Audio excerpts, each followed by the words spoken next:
Um projeto de lei que busca privatizar o saneamento do estado mais populoso do país.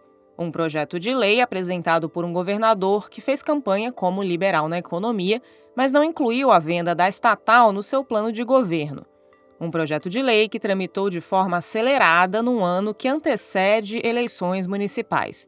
Um projeto de lei que foi aprovado na Assembleia Legislativa, mas é contestado pela oposição na Justiça. Eu sou a Letícia Arcoverde e esse é o Durma Com Essa, o podcast de notícias do Nexo.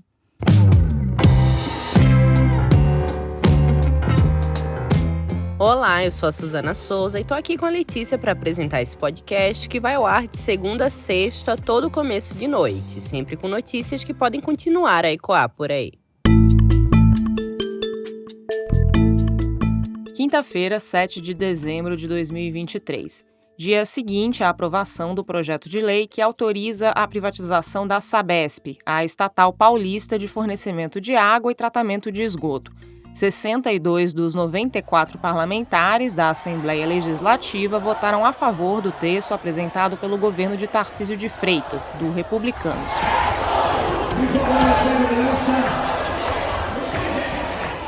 A votação foi marcada por tumulto, como você ouve agora. Manifestantes que ocupavam a galeria da Assembleia tentaram invadir o plenário, onde estavam os deputados estaduais, empurrando um vidro que separa os ambientes.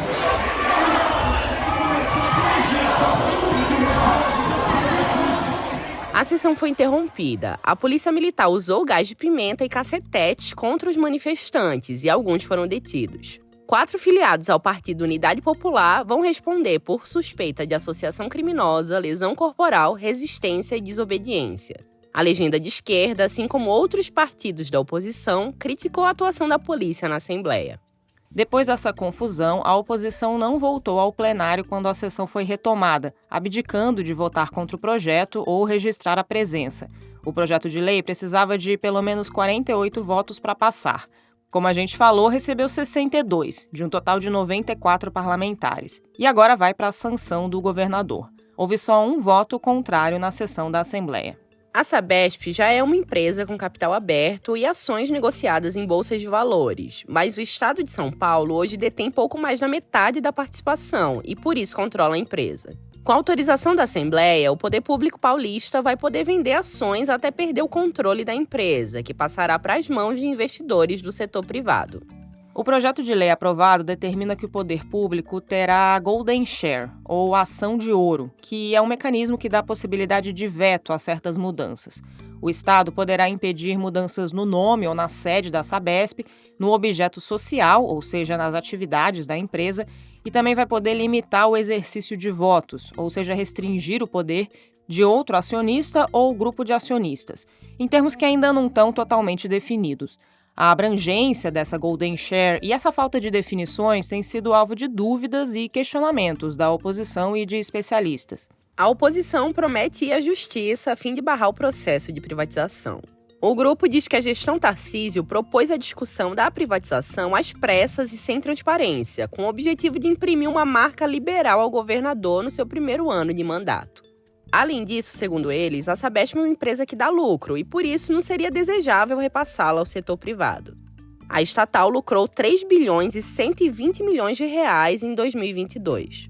O valor de mercado da empresa naquele ano era de 32 bilhões e 9 milhões de reais. A oposição também diz que a autorização para privatizar a empresa de saneamento não poderia ter sido aprovada num projeto de lei comum, mas só com uma PEC, uma proposta de emenda constitucional. Isso porque tem um trecho na Constituição do Estado de São Paulo que determina que o serviço de água e esgoto seja prestado por uma empresa pública. O governo diz que o trecho da lei é mais limitado e não impediria a venda da Sabesp. O processo de aprovar uma PEC na Assembleia Legislativa é um pouco mais complexo do que o de aprovar um projeto de lei comum. São precisos 3/5 dos votos dos parlamentares. O total obtido na quarta-feira seria suficiente para isso, mas se a Justiça determinar que a mudança precisa ser feita via PEC, o processo voltaria à estaca zero na Assembleia. A oposição já foi à Justiça outras vezes contra a tramitação do projeto, mas os pedidos foram barrados.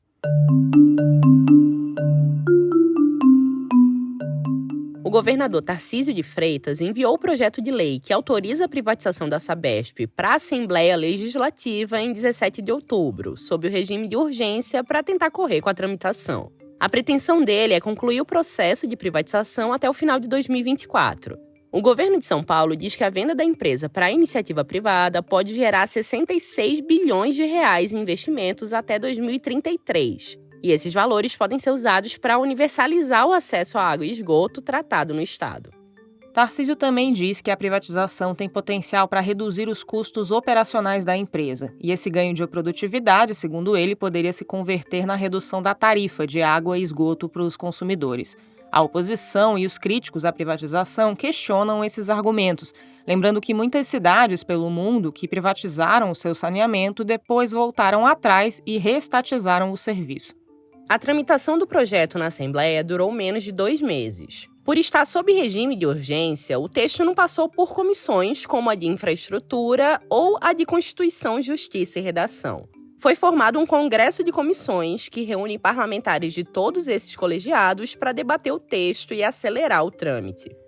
Os parlamentares da oposição dizem que a tramitação foi acelerada porque Tarcísio quer evitar que a discussão do projeto fique para 2024, ano de eleições municipais. O relator do projeto de lei, o deputado Barros Munhoz, do PSDB, afirma que o texto foi amplamente debatido. O governador diz que quando a população do estado de São Paulo o elegeu em 2022, estava também escolhendo um projeto que incluía a privatização da Sabesp. Ex-ministro do governo Jair Bolsonaro, Tarcísio se posicionou como um candidato alinhado ao perfil do ex-presidente em vários pontos. Por exemplo, com uma visão linha dura na segurança pública e com um viés liberal na economia. Na campanha de 2022, isso ajudou o então candidato a polarizar com o nome que disputou o segundo turno com ele, o petista Fernando Haddad. O ex-prefeito de São Paulo e hoje ministro da Fazenda do governo Lula era contra a privatização da Sabesp. O programa de governo registrado pelo Tarcísio no Tribunal Superior Eleitoral tem mais de 40 páginas e não inclui uma proposta de privatizar a Sabesp. Não aparecem também propostas de passar à iniciativa privada linhas de metrô e trem, como ele vem fazendo agora.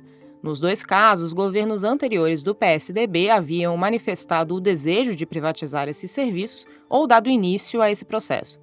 Em fevereiro de 2022, quando ainda era pré-candidato, Tarcísio falou com todas as letras num evento no site de investimentos TC, transmitido online, que pretendia sim vender a Sabesp, como você ouve agora. Não estou falando que a Sabesp não seja uma empresa arrumada.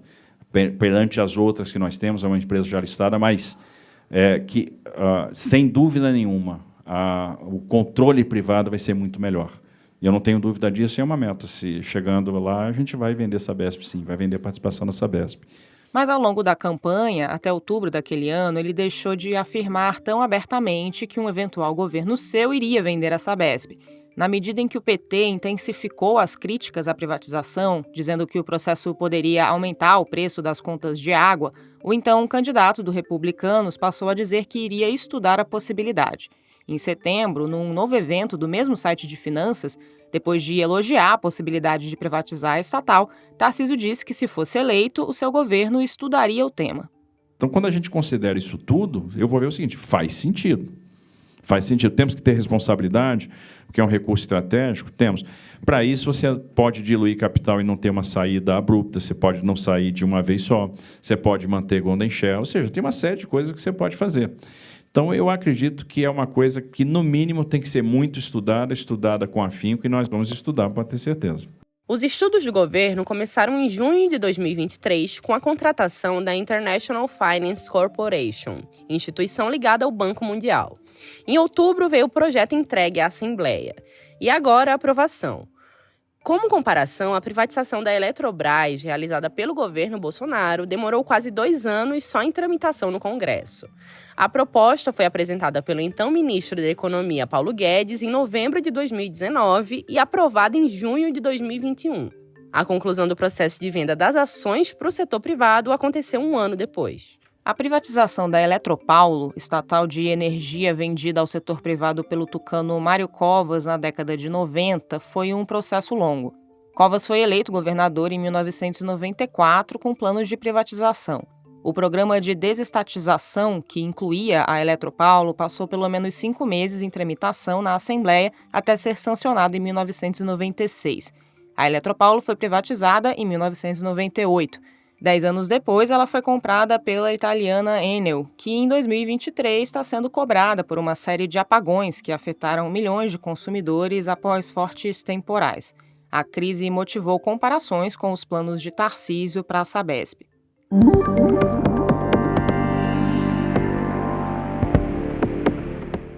O Sérgio Lazzarini, que é professor de administração pública do INSPER e pesquisa projetos de privatização, falou ao Nexo nessa semana que considera que o processo da Sabesp foi apressado demais.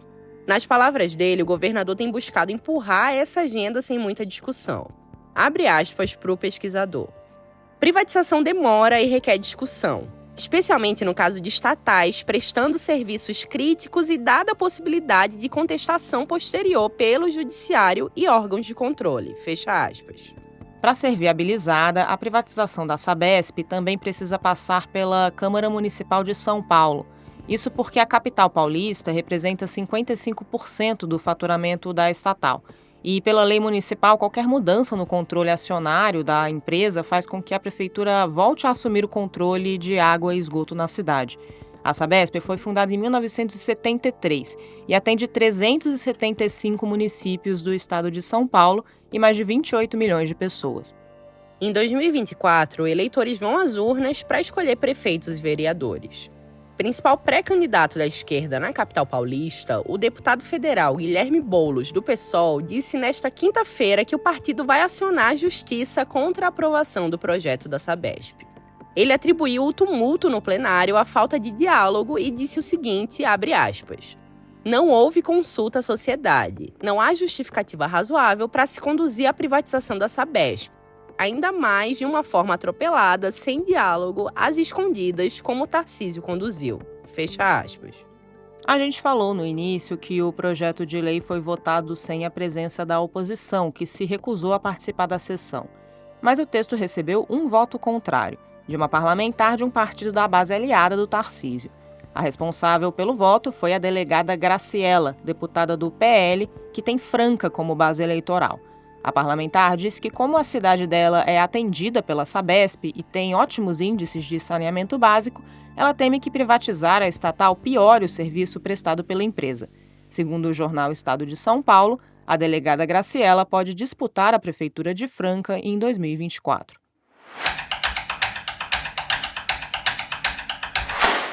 Os danos causados pela mineração de salgema pela Braskem em Maceió obrigaram cerca de 60 mil pessoas a deixarem as suas casas. Isso afetou diretamente os preços de imóveis e de aluguéis na capital alagoana. A Isadora Rupp escreveu sobre o tema. Isadora, o que está acontecendo com o mercado imobiliário da cidade? Houve uma valorização dos imóveis e encarecimento dos aluguéis porque muitas pessoas precisaram deixar suas casas na mesma época por causa da exploração do minério feita pela Braskem. Com mais demanda do que oferta, os valores dispararam. Em 2020, por exemplo, quando 17 mil pessoas precisaram deixar suas casas nos bairros Pinheiro, Bebedouro, Mutange e Bom Parto, os aluguéis aumentaram 20% em Maceió. De 2019 até 2022, os preços subiram 30%, segundo o índice FIPZAP, que acompanha os valores dos imóveis residenciais e comerciais. Hoje, Maceió tem o metro quadrado mais caro do Nordeste. De outubro de 2022 a outubro deste ano, a cidade teve a maior alta entre as capitais brasileiras. Isso também tornou a cidade atraente para os investidores, que correram para construir em bairros turísticos e com boa infraestrutura urbana. Já a Tijuca é um exemplo. Várias construtoras lançaram imóveis do tipo estúdio, com um quarto voltado para aluguel aos turistas, mas que não atendem à demanda local. Um metro quadrado por lá atualmente ultrapassa os R$9 mil. O aluguel de um apartamento de 100 metros quadrados no bairro, que custava perto de R$3 mil em 2021, custa hoje quase R$6 mil. Com os preços muito altos, as pessoas que necessitam dos imóveis acabaram buscando bairros periféricos e cidades vizinhas para arcar com os custos, pois os valores da indenização paga pela Braskem não acompanharam a mega valorização. E além da questão financeira, quais os impactos desse fenômeno para Maceió e para as pessoas? Por causa da migração forçada de pessoas para cidades vizinhas a Maceió, como Marechal Deodoro e Rio Largo, o trânsito piorou e os serviços dessas cidades também foram pressionados. As pessoas que continuaram na capital alagoana, mas tiveram que optar por bairros mais afastados, perderam a proximidade com o centro da cidade e a possibilidade de se locomover de trem, por exemplo, algo que era possível nos bairros prejudicados pela mineração. Mudar abruptamente o cotidiano e ainda ter que lidar com a iminência de uma catástrofe gerou um impacto emocional imenso nas pessoas. Eu conversei com uma ex-moradora do bairro Pinheiro, a Gardênia Nascimento, que é arquiteta e vivia lá desde que ela nasceu, há 51 anos. A Gardênia me contou que toda a dinâmica da vida das famílias foi afetada, porque, como ela bem lembrou, uma casa não é só um imóvel, mas tudo que o cerca, a vizinhança, a padaria que a gente frequenta, a escola do filho que fica perto, um parente que serve de rede de apoio, e tudo isso se perdeu. Você lê o texto da Isadora no nexojornal.com.br. E aproveita que a promoção para assinar o Nexo com sua conta do Google está chegando no final. É um desconto de 60% na assinatura anual para você ter acesso a tudo que a gente produz.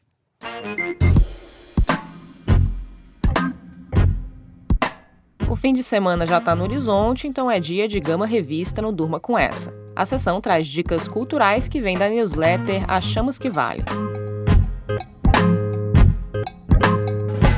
Olá, aqui é a Luara Calvenic, editora da Gama Revista. Hoje a gente começa indicando uma edição do podcast Rádio Novelo Apresenta. No episódio Presentes Inesperados, um acontecimento traumático que alterou totalmente o curso da vida e da obra do escritor, ator e quadrinista Lourenço Mutarelli. Nesse episódio, ele volta a uma noite festiva, quando ele completou 24 anos, isso há mais de 3 décadas atrás, para tentar compreender tudo o que veio depois daquele episódio. É daquelas histórias que não saem da cabeça por dias. Checa lá. Para assistir, a dica é o programa Prato Feito Brasil, em que a cozinheira e apresentadora Rita Lobo passa por Belém, Salvador, Belo Horizonte e Porto Alegre para mostrar como famílias brasileiras cozinham. Com foco no arroz e feijão de todo dia, o programa mostra que o prato feito é uma refeição balanceada e acessível para a população, em detrimento dos ultraprocessados. Com episódios exibidos às sextas, após o Globo Repórter, a série também está no Globoplay. Para ler, o romance de estreia da cineasta paranaense Ana Johan, História para Matar a Mulher Boa, lançado pela editora Nós. No livro, a autora propõe a morte simbólica de uma mulher comum, que é considerada boa por colocar sempre à frente as necessidades alheias. As do marido abusivo, da filha pequena, dos pais que a criaram num ambiente conservador. Nessa jornada em busca de si, a protagonista questiona sua história para renascer, mais consciente de seus desejos. Para assistir o novo programa de entrevistas de Antônio Tabet, o Quibiloco. O humorista Antônio Tabet, do canal Porta dos Fundos, acaba de estrear seu novo programa de entrevista, Out Tabet, cuja proposta é explorar os diversos lados dos seus convidados. No primeiro episódio, Diogo Defante se emociona ao falar da morte da mãe, mas também descreve uma orgia com mais de 50 pessoas. Paola Carosella, João Dória e Caio Ribeiro serão os próximos convidados. O programa vai ao ar às quartas no YouTube da UOL. Para aí, filmes de diretoras que marcaram o cinema. A Cinemateca Brasileira, em São Paulo, recebe até o dia 17 de dezembro a mostra Mulheres Pioneiras no Cinema, com obras de cineastas inviabilizadas e esquecidas, apesar da sua contribuição crucial para a linguagem audiovisual. Entre elas estão Alice Guy, Louis Weber e Lotte Heiniger. Além da exibição dos longas, a Cinemateca oferece um curso sobre o tema, abordando pioneiras de diferentes países, como a brasileira Cléude Verberena. Por hoje é isso, mas semana que vem a Gama volta com mais dicas do Achamos que Vale. No site da Gama e assistindo às nossas newsletters, você pode conferir as nossas dicas semanais. Até já!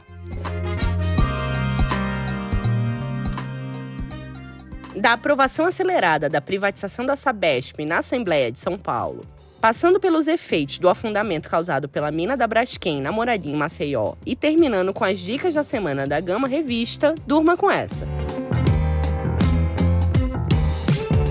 Com roteiro, produção e apresentação de Letícia Arcoverde, edição de texto e apresentação de Suzana Souza, participação de Isadora Rupp e Isabelle Moreira Lima e Luara Calvianic, e edição de áudio de Pedro Pastoriz, termina aqui mais um Durma com essa. Amanhã é dia de extratos da semana, quando a gente traz um resumo das principais notícias dos últimos dias. Até lá!